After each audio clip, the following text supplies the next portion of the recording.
Hi, I'm Dr. Rebecca Comley, Medical Officer of Health at BCHU. So far this year, the Brant County Health Unit has identified 22 confirmed cases of pertussis, commonly referred to as whooping cough, in residents in our community. These are higher numbers than usual, and before this year, the last confirmed case of pertussis in the Brant resident was in 2020. Pertussis is also spreading across Ontario at levels higher than we're used to. Here are some of the common questions we get asked about pertussis.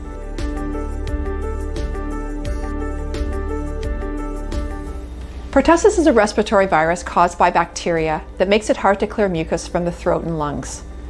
Pertussis can occur at any age, but children are more vulnerable to severe infection, especially infants under 1 year of age who have not yet been vaccinated.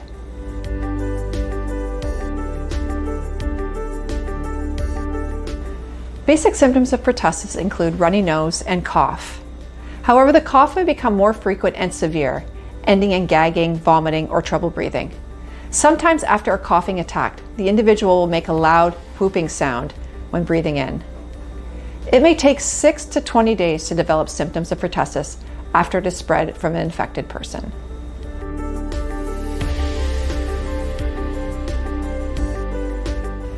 Pertussis is spread through respiratory droplets or by touching things an infected person has touched.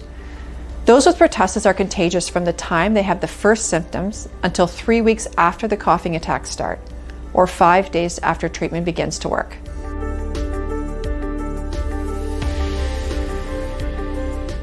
If you suspect you or your child has pertussis, speak to your primary healthcare provider about testing and medical treatment. Please note the antibiotics will not get rid of the coughing attacks. The coughing may last for 6 to 10 weeks or longer.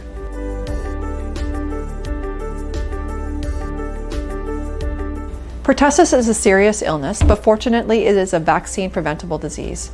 You can protect yourself and your children against pertussis by staying up to date on your routine immunizations. I'd like to also remind our community that vaccination against pertussis is a requirement as part of the Immunization of School Pupils Act for children to attend school or daycare. The vaccination, for those who are able to receive it, also protects some of the most vulnerable members of our community. For more information on preventing pertussis, please visit bchu.org/pertussis.